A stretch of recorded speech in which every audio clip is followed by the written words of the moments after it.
नमस्कार, खबर उत्तराखंड में आप सभी का स्वागत है। मैं हूं आपके साथ सृष्टि शुक्ला। इस वक्त की बड़ी खबर देहरादून से आपको बता देते हैं। आलोक सिन्हा को बड़ी जिम्मेदारी मिली है।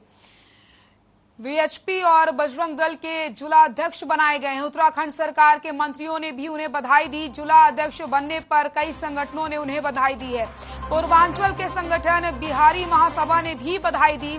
संघ के कई पदों पर रहे हैं आलोक सिन्हा। कई वर्षों से संघ की सेवा कर रहे हैं। बड़ी खबर बता रहे हैं आपको। आलोक सिन्हा को बनाया गया विश्व हिंदू परिषद और बजरंग दल का देहरादून जिला अध्यक्ष। मंत्रियों समेत कई संगठनों ने उन्हें बधाई दी है। लंबे समय से संघ में सेवा वो कर रहे हैं। इस वक्त की बड़ी खबर आपकी टीवी स्क्रीन पर।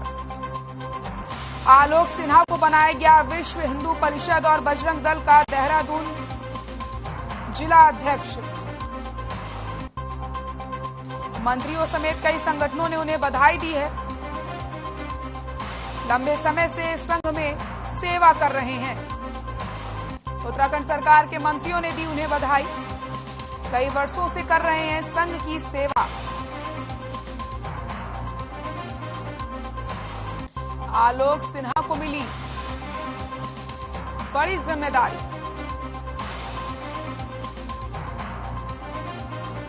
कई वर्षों से कर रहे हैं संघ की सेवा।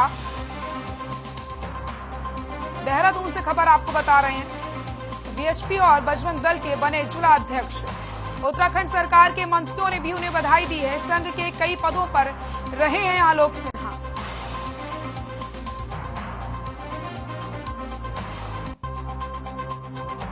आलोक सिन्हा को मिली बड़ी जिम्मेदारी।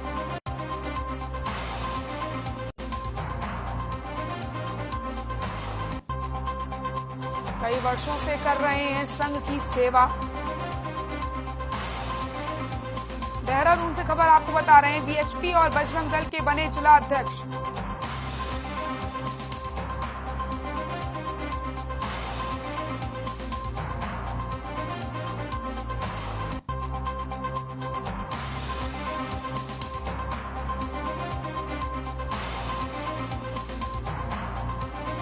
देहरादून से खबर आपको बता रहे हैं जहां पर संघ के कई पदों पर रहे हैं आलोक सिन्हा। कई वर्षों से संघ की सेवा कर रहे हैं।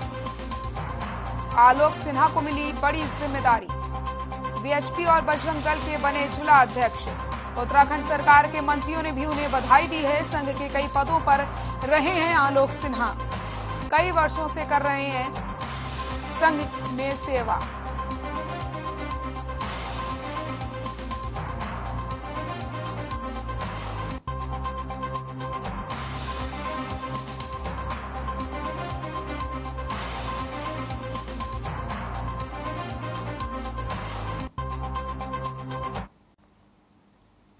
तो आलोक सिन्हा को बड़ी जिम्मेदारी दी गई है।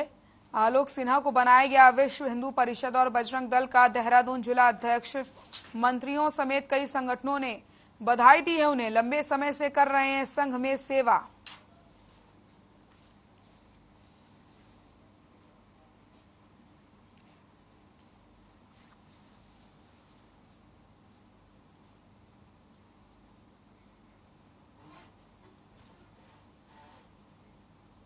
पीएम नरेंद्र मोदी के लोकतांत्रिक प्रशासनिक जीवन के 20 साल पूरे होने के उपलक्ष्य में नरेंद्र मोदी की सीएम से पीएम तक के सफर की पुस्तक और आयोजित करके चर्चा और गोष्ठी कार्यक्रम का आयोजन किया गया। इस आयोजन में सीएम धामी ने शिरकत की। वहीं इस कार्यक्रम का आयोजन मुख्यमंत्री आवास के जनता दर्शन हॉल में किया गया। इस दौरान सीएम धामी ने अपने संबोधन में प्रधानमंत्री नरेंद्र मोदी से अपनी पहली मुलाकात की यादों को भी साझा किया है।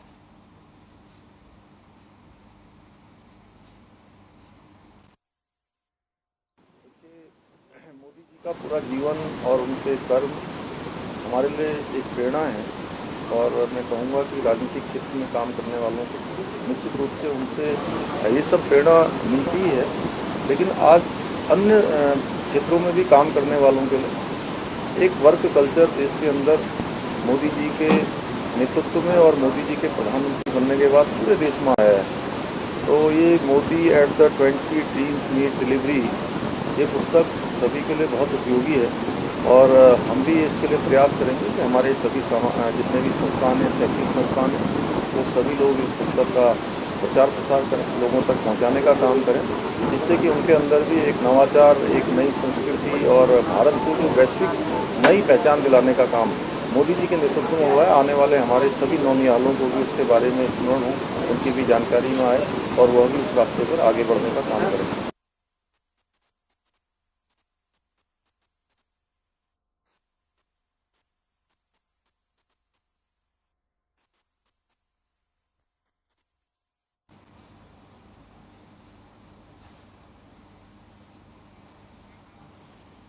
जहां एक तरफ पूरा प्रदेश बिजली कटौती से जूझ रहा है, वहीं राज्य सरकार भी बिजली कटौती पर अंकुश नहीं लगा पा रही। विधानसभा अध्यक्ष और कोटद्वार से विधायक रितु खंडूरी ने ज्यादा बिजली कटौती का जिम्मेदार बिजली के खराब तारों को बताया है और कहा कि समय समय पर रेस्टिंग होनी चाहिए, लेकिन बिजली तारों की खराबी के कारण इसमें समय ज्यादा लग जाता है, जिसको लेकर के मैंने यूपीसीएल के एमडी से बात की है और कहा कि कोटद्वार पर विशेष ध्यान दिया जाए और समय अनुसार बिजली की कटौती की जाए।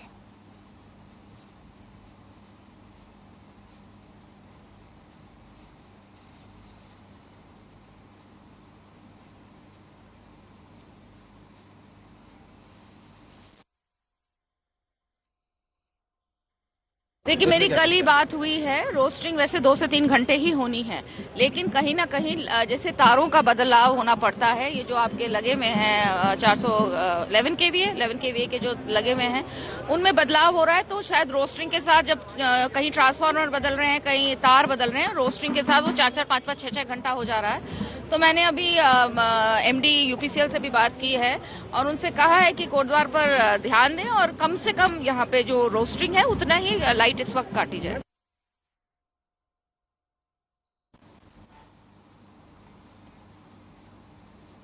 खबर गदरपुर से है, वहां पर कुछ लुटेरों ने बंदूक के दम पर 5500 रुपए की लूट की वारदात को अंजाम दिया है। आपको बताते चले, गदरपुर थाना अंतर्गत 4 लुटेरों ने गदरपुर निवासी कपिल अनेजा, जो रुद्रपुर से गदरपुर की तरफ आ रहा था, इस दौरान लुटेरे ने तमंचे के बल पर 5500 रुपए लूट लिए और उसके साथ मारपीट की। साथ ही पीछे से आ रहे ट्रक को रोककर लुटेरों ने ड्राइवर से पैसे लूट लिए। कपिल अनेजा की तहरीर पर पुलिस ने मुकदमा पंजीकृत करके आनन फानन में टीम गठित करके लुटेरों की तलाश में जुट गई और तत्काल कार्रवाई करते हुए पुलिस ने चारों लुटेरों को गिरफ्तार कर लिया। इस दौरान क्षेत्राधिकारी वंदना वर्मा ने कहा कि लुटेरे के पास से एक कार, 10,000 नकदी, 315 बोर के 2 तमंचों समेत 2 चाकू बरामद हुए हैं। इसके साथ ही लुटेरों ने अपना जुर्म कबूल किया है।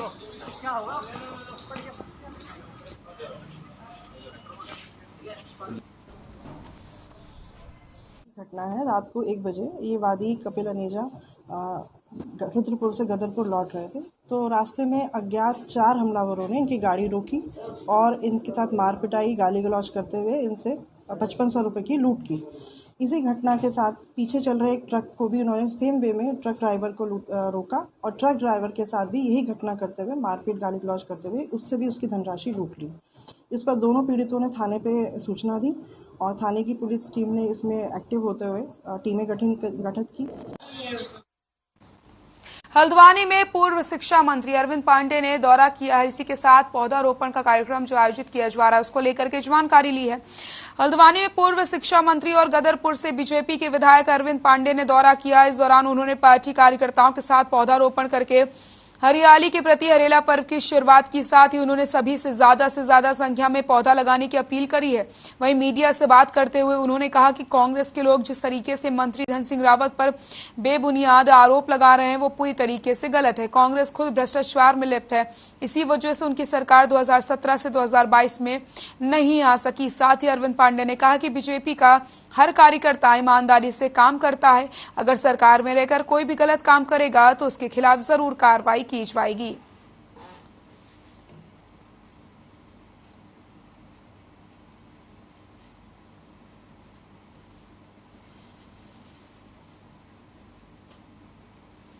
मानव जाति पे कभी भी ना पड़े और ऑक्सीजन की कमी की वजह से हमारे अपने छोड़ के ना जाएं, इस महत्वपूर्ण विषय को। और जो हरेला इस उत्तराखंड का लोक पर्व त्यौहार है, इसको और स्वस्थ और सबल बनाने के लिए भारतीय जनता पार्टी ने डॉक्टर श्यामा प्रसाद मुखर्जी के बलिदान दिवस 23 जून और उनकी जयंती 6 जुलाई और 16 जुलाई को हरेला पर्व, इन तीनों को जोड़ते हुए प्रकृति के संरक्षण संवर्धन को बढ़ावा देने के लिए भारतीय जनता पार्टी ने डॉक्टर श्यामा प्रसाद मुखर्जी को यह पखवाड़ा समर्पित किया है। हरिद्वार में होने वाले पंचायत चुनाव से पहले कांग्रेस विधायकों ने राज्य सरकार पर चुनाव के लिए जारी आरक्षण में गड़बड़ी करवाने का आरोप लगाया। कांग्रेस के प्रदेश महासचिव और हरिद्वार पंचायत चुनाव के प्रभारी विजय सारस्वत के नेतृत्व में सभी विधायकों ने प्रेस कॉन्फ्रेंस की। इस दौरान कांग्रेस विधायकों ने आरोप लगाया कि हरिद्वार में अधिकारी राज्य सरकार के दबाव में काम कर रहे हैं। हरिद्वार में पंचायत चुनाव के लिए जारी हुए आरक्षण की सूची में बड़ी धांधली की गई। बीजेपी को पंचायत चुनाव में हार का डर सता रहा है, इसलिए सरकार पंचायत चुनाव को टालती आ रही है। अब जब कोर्ट के आदेश पर चुनाव होने जा रहे हैं तो बीजेपी सरकार चुनाव जीतने के लिए आरक्षण में गड़बड़ी करवा रही है। कांग्रेस विधायकों ने साफ तौर से चेतावनी दी है कि अगर सरकार की मनमानी ऐसी ही चलती रही तो कांग्रेस इसका पुरजोर विरोध करेगी। जरूरत पड़ी तो कोर्ट का दरवाजा भी खटखटाया जाएगा।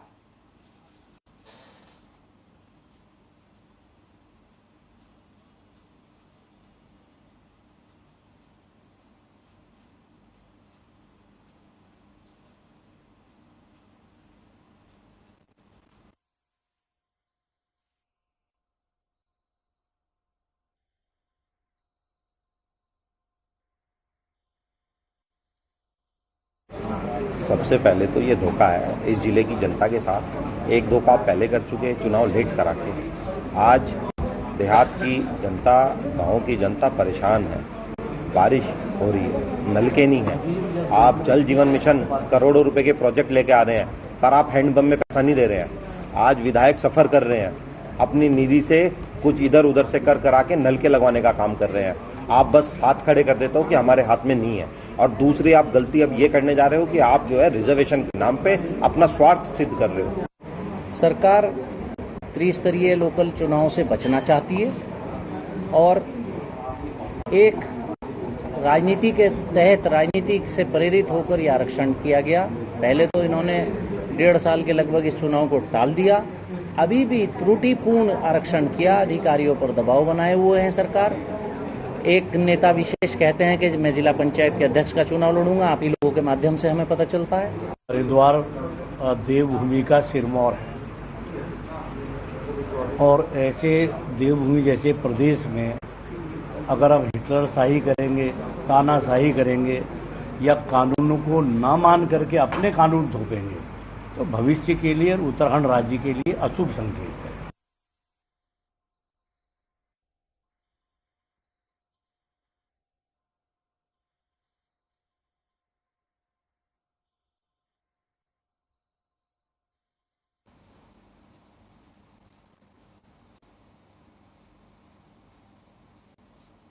खबर काशीपुर से, जहां कुंडा थाना पुलिस ने परचून की दुकान में हुई चोरी का खुलासा करते हुए आरोपी को धर दबोचा। पुलिस ने आरोपी के कब्जे से चोरी किया गया सामान भी बरामद किया। आपको बता दें, बीती 8 जुलाई की रात्रि सरवर खेड़ा निवासी खलील अहमद की दुकान का ताला टूटे पड़े मिले थे और सामान बिखरा पड़ा था। उसने घटना की सूचना कुंडा पुलिस को दी। पुलिस ने घटना का बारीकी से जांच की। अज्ञात चोर के खिलाफ मुकदमा भी दर्ज किया गया। सीओ वीर सिंह ने घटना का खुलासा करते हुए पकड़े गए व्यक्ति से माल बरामद कर लिया है और सीओ ने बताया कि इस तरीके की घटनाएं नशेड़ी टाइप के लोग ही करते हैं, जिस पर पुलिस अपनी पूरी नजर गड़ाए हुए है। सीओ वीर सिंह ने बताया कि पुलिस ने सीसीटीवी की मदद से चोर को पहचान लिया है और चेकिंग के दौरान पुलिस ने मुखबिर की सटीक सूचना पर चोर को धर दबोचा।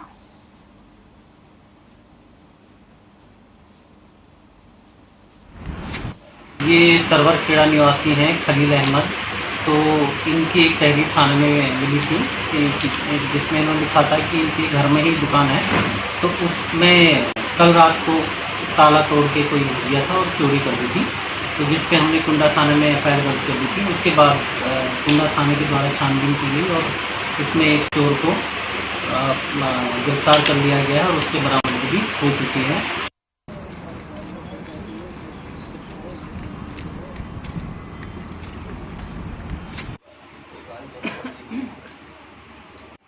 अच्छा, वर्कआउट कर लिया।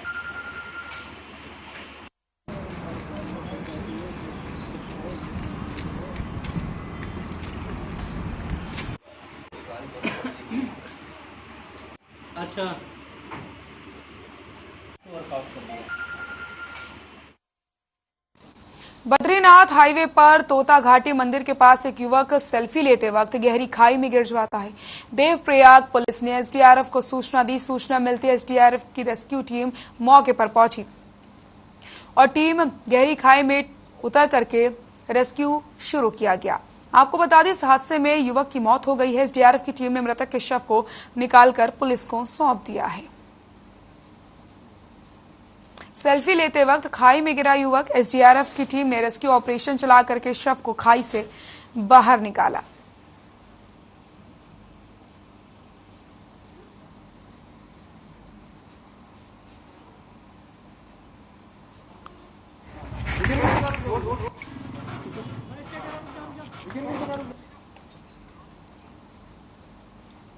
रुड़की के रहीमपुर गांव में तालाब के ओवरफ्लो होने पर शिकायत की गई, जिसके बाद रुड़की ज्वाइंट मजिस्ट्रेट अंशु सिंह बारिश की बूंदी में ही गांव पहुंचे। इस दौरान उन्होंने कई किलोमीटर पैदल चलकर मौका मुआयना किया और ग्रामीणों की शिकायत सुनी। आपको बता दें, ग्रामीणों ने बताया कि आसपास का गंदा पानी तालाब में छोड़ दिया जाता है, जिससे तालाब का पानी ग्रामीणों के खेत में भर जाता है, जिससे फसलें बर्बाद हो जाती हैं। ग्रामीणों ने बताया कि तालाब के ओवरफ्लो पानी की निकासी के लिए एक नाला भी बनाया गया है, लेकिन उसकी भी सफाई नहीं होती, जिसके चलते समस्या उत्पन्न होती है। ग्रामीणों की शिकायत सुनने के बाद रुड़की ज्वाइंट मजिस्ट्रेट ने समस्या के समाधान का आश्वासन दिया और उचित कार्रवाई का भरोसा दिलाया है।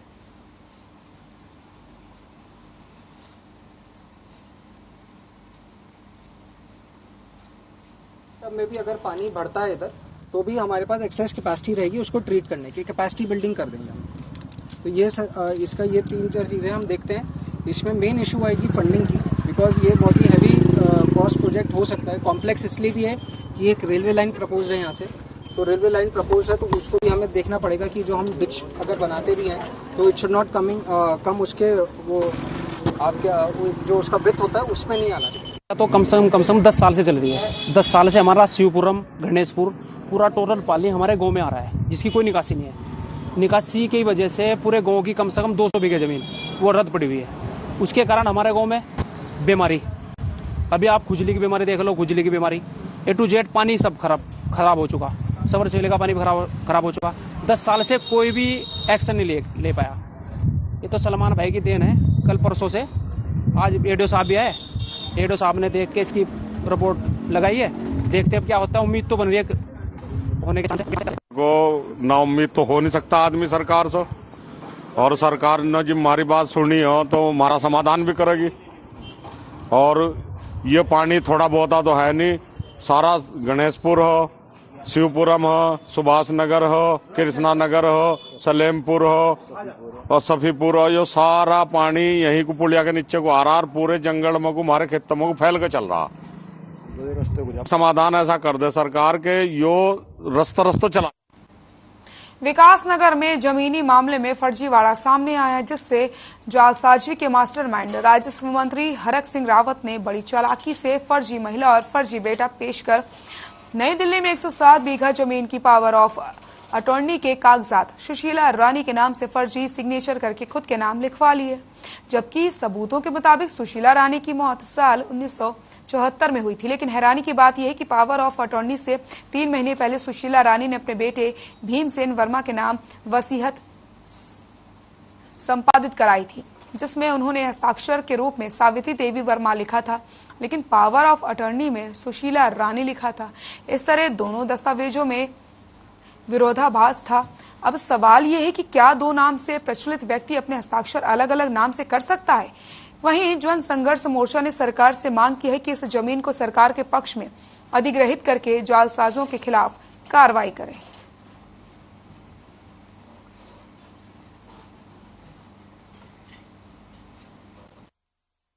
वर्ष 2002 में हरक सिंह रावत जी जैसे ही राजस्व मंत्री बने, उनकी नजर शंकरपुर जो सहसपुर में है उसमें 107 बीघा जमीन पर उनकी कुछ दृष्टि पड़ी और उन्होंने वर्ष 2002 में 4-6 महीने बाद ही एक फर्जी तरीके से वसीयत वो पावर ऑफ अटॉर्नी तैयार करके उनके कोई बहुत करीबी हैं वीरेंद्र सिंह कंडारी, उनके नाम से, और जो वसीयत जो पावर ऑफ अटॉर्नी करी है उसमें जो माँ और बेटा है दोनों के दोनों फर्जी हैं। फर्जी रूप से दोनों को खड़ा करके दिल्ली में एक पावर ऑफ अटॉर्नी संपादित कराएगी, जबकि मजे की बात यह है कि जो उनका बेटा बना सुशीला रानी का, उसमें जो किरदार है वो विकासनगर ब्लॉक का ही रहने वाला है, उसको यहाँ से हायर करके ले गए और वहां पर ये पावर ऑफ अटॉर्नी। रामनगर में कॉर्बेट की सर्वदलीय रेंज में लोगों को अपना शिकार बना रही बाघिन को वन कर्मियों ने रेस्क्यू कर लिया, जिसके बाद बाघिन को ढेला के रेस्क्यू सेंटर में ले जाया गया। साथ ही बाघिन के बालों के सैंपल लेकर के जांच के लिए भेज दिए गए, जिसके बाद ही पता चल सकेगा कि लोगों पर इस बाघिन ने हमला किया है या नहीं। वहीं कॉर्बेट के वन्य जीव डॉक्टर दुष्यंत कुमार शर्मा ने बताया कि सर्पदुली रेंज में लोगों पर बाघ के हमले करने की घटना सामने आ रही है, जिसे देखते हुए कॉर्बेट प्रशासन ने आदमखोर बाघ को पकड़ने के निर्देश दिए थे।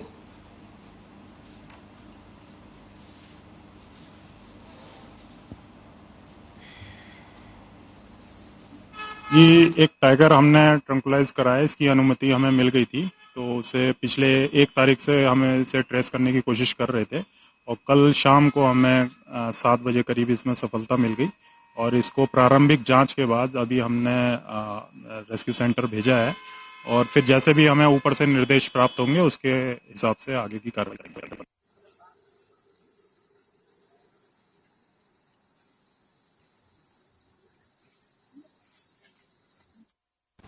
थराली कर्णप्रयाग नेशनल हाईवे पर मौड़ा के पास चट्टान गिरने से जाम हुई सड़कों को फिर से यातायात के लिए खोल दिया गया। आपको बता दें, बीती दोपहर तकरीबन 3 बजे नारायण बगड़ के से कुछ आगे मौड़ा के पास चट्टान गिरने से मलबा आने से हाईवे पर वाहनों का आवागमन रुक गया था।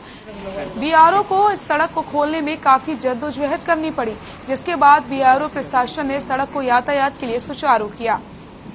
तो थराली कर्णप्रयाग एनएच को खोल दिया गया है, वाहनों का आवागमन फिर से शुरू हो गया है।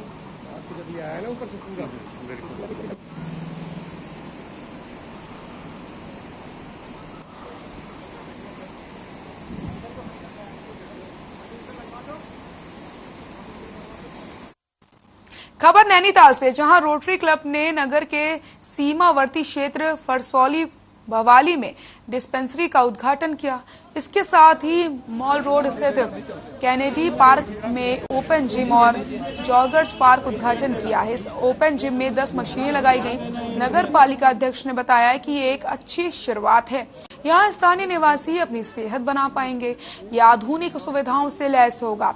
इसके साथ ही पर्यटकों को आकर्षित करने के लिए सेल्फी पॉइंट का भी उद्घाटन किया गया। वहीं इस दौरान सैकड़ों पौधा रोपण भी यहाँ पर किए गए हैं।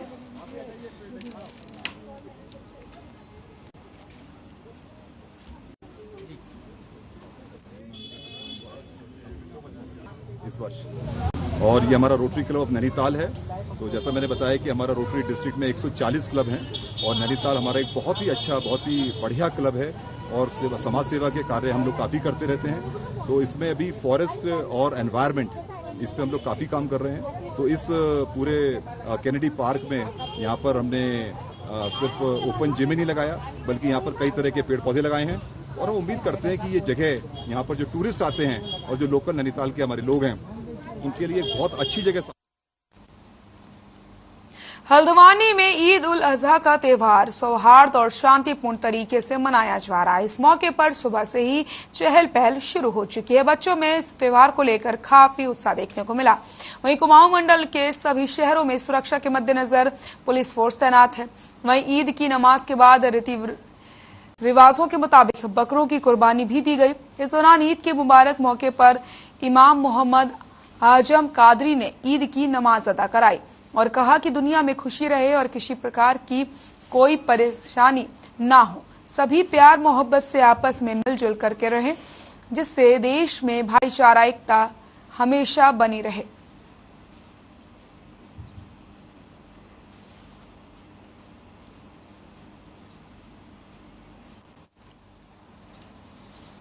खबर उत्तराखंड में फिलहाल के लिए इतना ही। देखते रहिए हर खबर। नमस्कार।